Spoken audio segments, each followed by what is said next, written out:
마약류 투약이나 구매 또는 유통 판매 밀수를 한 사실이 적발되어 마약류 관리위에 관한 법률 위반 혐의로 기소되어 재판까지 받게 되었는데 1심 재판에서 기대했던 벌금이나 집행유예 대신 실형을 선고받고 법정 구속되는 경우가 있습니다. 물론 단순 투약 혐의가 아닌 판매자나 드라퍼 밀수책으로 관여했다면 애초에 검거된 뒤 두세 달 정도의 기간 동안 구속 상태에서 재판을 받게 되었을 것인데요. 사실 징역형을 선고받는 대다수 피고인들은 항소심에서 조금이라도 감형받고자 항소하여 2심 재판에서 판결을 다시 받아보는 것을 선택하게 될 것입니다. 특히 초범이거나 단순 투약임에도 중형이 선고된 경우이거나 본인 예상보다 과한 형량을 받았다면 적절한 마약 항소심 대응을 통해 감형을 이끌어내야만 하겠습니다. 하지만 실질적인 방어 전략과 감형 사유들을 사전에 충분히 준비하여 마약 항소심 재판에 대응하지 못한다면 항소가 기각되어 원심 판결이 유지되는 수준에서 사건이 종결될 수 있다는 점을 간과해서는 안 됩니다. 물론 검사 역시도 1심 판결이 약하다고 항소한 경우라면 오히려 2심에서 검사 항소만 인용되어 형량이 상향되는 경우도 있기 마련입니다. 물론 피고인 본인만 항소했다 해도 전체 통계상으로 본다면 마약 항소심에서 형량이 깎이는 경우보다는 항소가 기각되는 사례가 훨씬 많은 것도 주지의 사실입니다.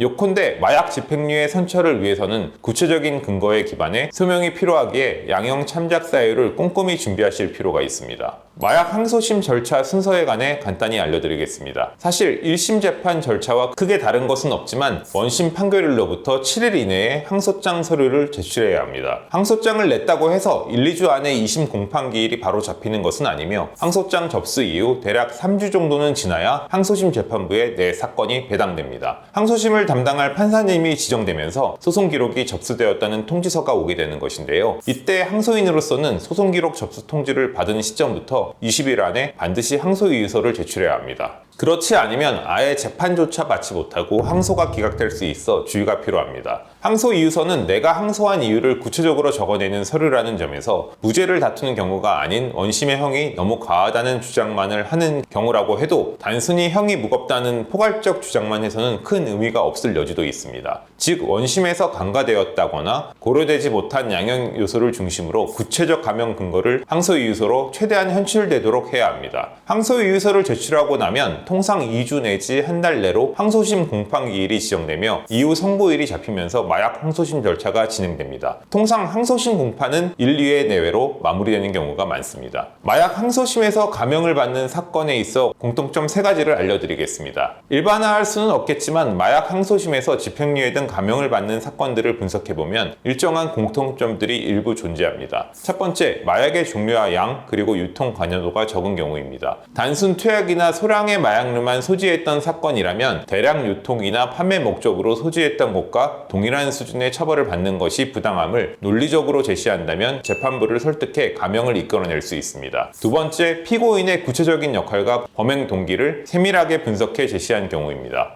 예를 들어 같은 유통 혐의를 받고 있다고 하더라도 금전적 이득을 목적으로 한 조직적 유통과는 다르게 개인적 사용을 위한 구매나 지인 간의 단순 전달 행위 등은 범죄의 중대성에서 현저한 차이가 있음을 입증하는 것입니다. 세 번째, 피고인의 사회복귀 가능성과 재범 방지를 위한 구체적 계획을 제시한다면 감형 확률이 높아집니다. 단순히 반성문을 제출하는 것을 넘어서 전문적인 중독 치료 프로그램에 참여 의지라든지 가족 및 지인들의 재범 방지를 위해 올바른 길로 인도할 것임을 탄원하는 점, 사회로 복귀한 지 직업 재활 계획 등을 구체적으로 제시하고 이를 뒷받침하는 객관적 자료를 함께 제출하는 것이 필요합니다. 그렇다면 실형 유기에서 감형 사유로 참작될 수 있는 자료들로는 어떤 것이 있을까요? 이때에는 피고인이 재범 가능성이 없다는 점을 입증할 수 있는 구체적인 자료가 핵심이 됩니다. 가령 중독관리센터 치료계획서, 가족들의 구체적인 보호계획 등이 감형에 영향을 줄 수 있습니다. 범행 전 사회생활 기록, 학력 및 경력 증명서, 가족관계 증명서 등 기본적인 신상 자료로부터 시작하여 의료 기록이나 특히 정신건강의학과 진료 기록이나 중독 관련 상담 기록이 있다면 이런 자료들을 확보할 필요가 있습니다.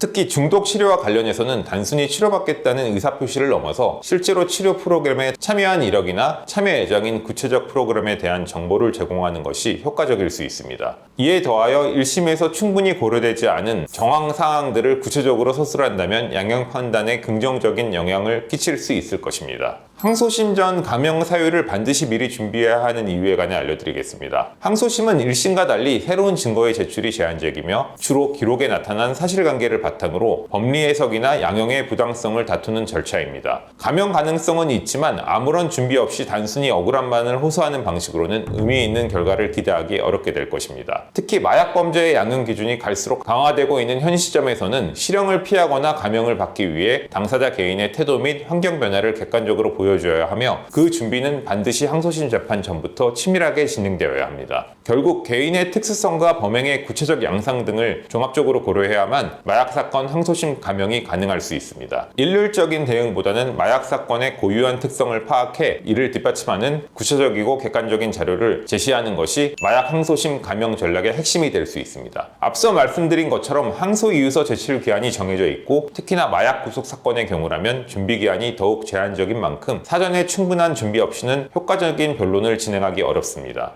마약 항소심이 시작되기 전 변호사와의 상담을 통해 1심 재판부에서 고려되지 않은 양형 요소를 분석하고 법원이 수긍할 수 있는 변론을 해야지만 실질적인 감형 가능성을 확보할 수 있을 것입니다. 마약 항소심 대응을 준비하고 계신다면 법무법인 은우 마약센터와 상담해 보실 것을 추천드립니다.